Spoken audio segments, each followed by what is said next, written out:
오늘 우리에게 주시는 하나님의 말씀은 에스겔 8장 1절로 18절까지의 말씀입니다. 여섯째 해 여섯째 달 5일에 내가 내 집에 앉아있고 내 앞에 유다의 장로들이 앉아있는데 그때 주 여호와의 손이 내 위에 내려왔다. 내가 보니 불의 모습과 같은 형상이 있었는데 그의 허리 아래쪽으로는 불처럼 생겼고 그의 허리 위쪽으로는 밝은 모습이 금속빛 같았다. 그는 손처럼 보이는 것을 뻗어 내 머리털을 붙잡으셨다. 영이 땅과 하늘 사이로 나를 들어 올리셨고 하나님의 환상 가운데 나를 예루살렘으로 데려가서 안뜰의 북쪽 문 입구로 이끄셨는데 그것은 질투를 불러일으키는 우상이 서 있는 자리였다.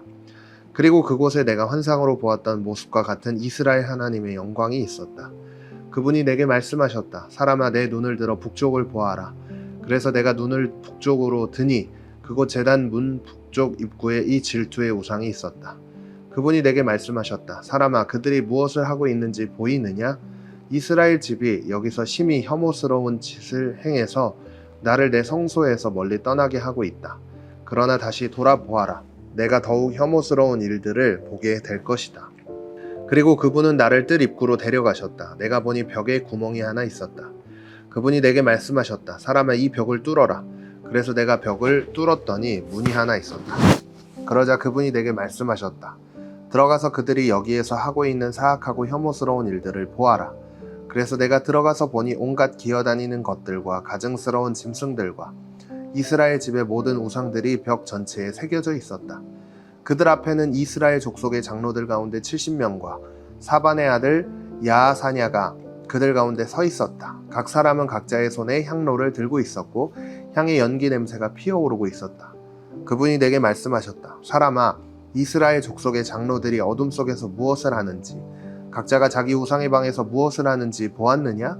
그들은 여호와께서는 우리를 보지 않으신다. 여호와께서 이 땅을 버리셨다라고 말한다. 그분이 내게 말씀하셨다.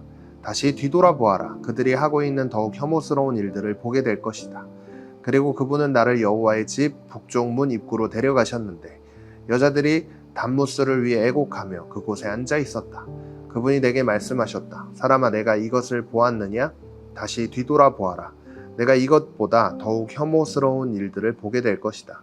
그리고 그분이 나를 여호와의 집 안뜰로 데려가셨는데 그곳 여호와의 성전 입구 제단과 현관 사이에 25명가량의 남자들이 있었다.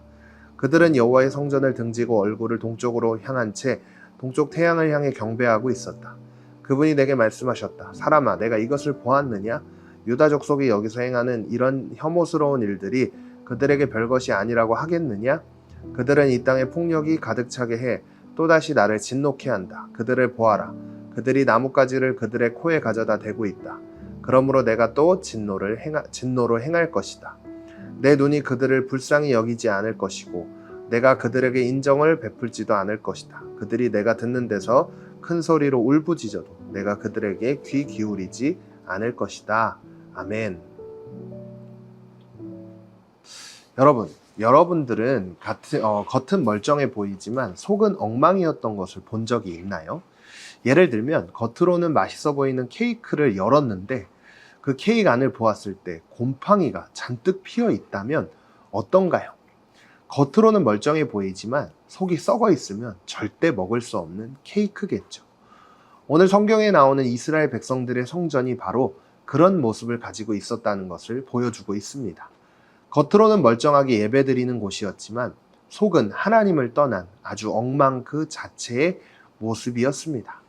하나님께서 오늘 말씀을 통해 에스겔에게 또다시 특별한 환상을 보여주시는데요. 내가 보니 불의 모습과 같은 형상이 있었는데 그의 허리 아래쪽으로는 불처럼 생겼고 그의 허리 뒤쪽으로는 밝은 모습이 금속빛 같았다.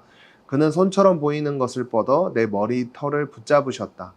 영이 땅과 하늘 사이로 나를 들어 올리셨고 하나님의 환상 가운데 나를 예루살렘으로 데려가서 안뜰의 북쪽문 입구로 이끄셨는데 그곳은 질투를 불러일으키는 우상이 서 있는 자리였다.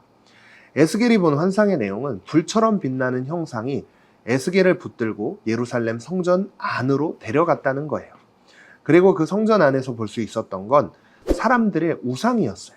하나님이 아닌 다른 신들을 세워놓고 예배하고 있었다는 것이죠.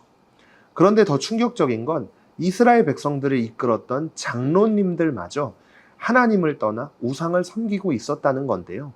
그분이 내게 말씀하셨다. 사람아, 이스라엘 족속의 장로들이 어둠 속에서 무엇을 하는지, 각자가 자기 우상의 방에서 무엇을 하는지 보았느냐? 그들은 여호와께서는 우리를 보지 않으신다. 여호와께서 이 땅을 버리셨다라고 말한다. 당시 사람들은 하나님이 우리를 안 보고 계시니까 괜찮아 하면서 죄를 짓기 시작했던 거예요. 그래서 겉으로는 하나님을 신실하게 예배하는 성전 같아 보였지만 정작 하나님은 그곳에 계시지 않았던 것이죠. 이 말씀을 우리가 함께 묵상하면서 이스라엘 사람들 정말 나쁘다라고 생각할 수 있는데, 그런데 문제는 우리도 이 사람들처럼 가끔 이럴 때가 있다는 거예요. 혹시 여러분들도 그런 적 있지 않나요? 예배 시간에 앉아있기는 하지만 마음은 게임 생각, 친구 생각으로 가득 찼을 때, 그리고 하나님보다 내가 좋아하는 것을 더 우선으로 생각했을 때, 이런 마음으로 예배를 드린다면 오늘 말씀에서 보는 것처럼 백성들이 드렸던 예배와 같은 주님이 안 계신 성전의 모습이 될 수도 있다는 거예요. 그렇다면 우리는 어떻게 해야 할까요? 내 마음속에 하나님보다 더 중요하게 여기는 우상들이 있는지 생각을 해봐야겠죠. 그리고 만약 그 우상이 있다면 오늘 하루를 시작하면서 하나님께 솔직하게 고백했으면 좋겠는데요. 첫 번째로, 신의 형상을 만들어 섬기던 당시의 백성처럼 오늘날에도 우상 숭배는 만연합니다. 내가 분별해야 할 우상 숭배 행위에는 무엇이 있을까요? 내 마음의 자리를 차지하고 있는 우상들이 있지는 않은지 솔직하게 돌아보세요. 오늘도 말씀을 생각하며 함께 기도하겠습니다. 하나님, 이스라엘 성전이 겉으로는 멀쩡했지만 하나님 없는 성전이 된 것을 보았습니다. 저의 마음도 그렇게 되지 않도록 성령님 도와주세요. 하나님보다 더 사랑하는 것이 있다면 알게 해주시고 내려놓을 수 있는 용기를 주세요. 그래서 하나님이 함께 하시는 거룩한 성전이 제가 되기를 원합니다. 성령님 도와주세요. 예수님의 이름으로 기도드립니다. 아멘.